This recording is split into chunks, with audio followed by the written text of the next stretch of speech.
Perfect. 2. Phonemic awareness is the ability to perceive and manipulate individual sounds. It is essential for successful phonics instruction and for learners to be able to use phonics to identify words as they read and to spell words as they write. Phonemic awareness must be learned through reading and writing. It's not just acquired naturally. The National Reading Panel has identified 6 tasks for phonemic awareness assessment and instruction: phoneme isolation, phoneme identity, phoneme categorization, phoneme blending, phoneme segmentation, phoneme deletion. You can ask your learner to complete these tasks to see if there is a need for you to work on developing phonemic awareness. You can use these same tasks for phonemic awareness practice either with or without letter or word cards. So Jonathan, we've been working a lot around sounds of letters. I know that you know the name of every letter, but every letter has a unique sound. We're going to do an exercise here that will help you identify and know what the sound of the letter is. Not the name, but the sound. And when you see that letter in words you've never seen before, it'll help you sound them out better and understand what that word might be. With all of the practice that we've been doing about the sounds that letters make, I want you to tell me how many sounds you hear in the following words I give you, okay? Okay. Okay. How about the word if? How many sounds do you hear in if? If. 2. Good. If. If. Good. How about the word top? Up. 3. Perfect. Up. Good. Up. How about the word high? High. I. 2. Good. High. Good. And how about the word bad?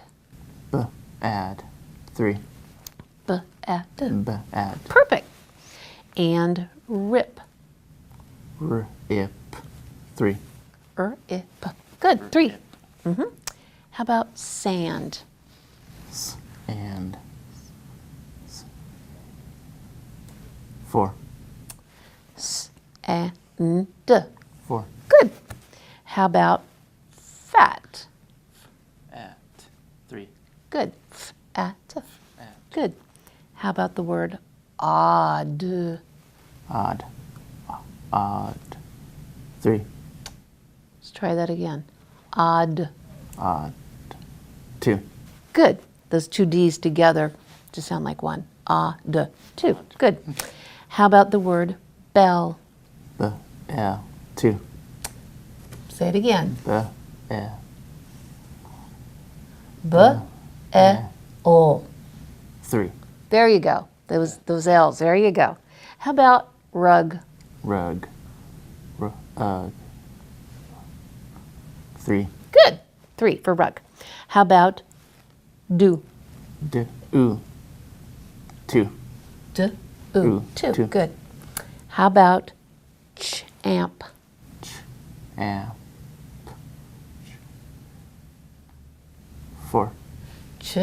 Amp. Amp. 4. Good. Okay, how about the word go? Go. Oh. 2. So give me the fingers for that. G-O. Oh. 2. Good. That helps you tap it while you sound it out. G-O. There you go. How about in? In. In. 2. Good. How about at? At. At. 2. At. Perfect. At. Yeah. How about smug? Smug.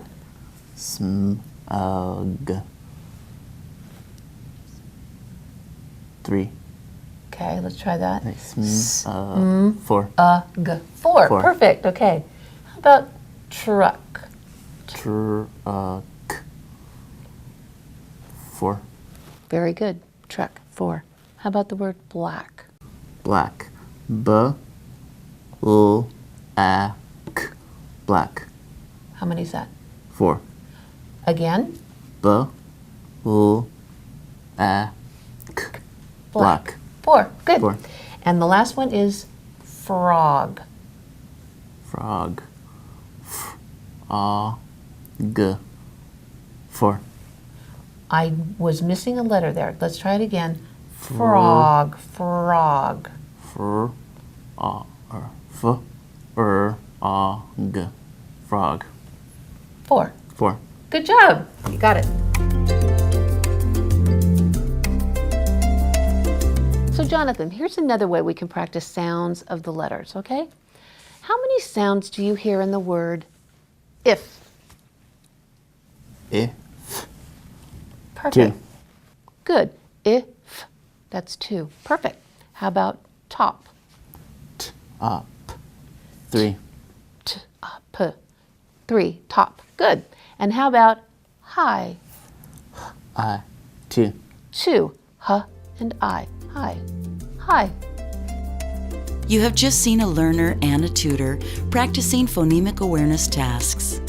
This type of focused practice should take up no more than 20 minutes of any given lesson. You can ask your local literacy program or an adult literacy listserv for advice on curriculum choices that provide structured, sequential practice.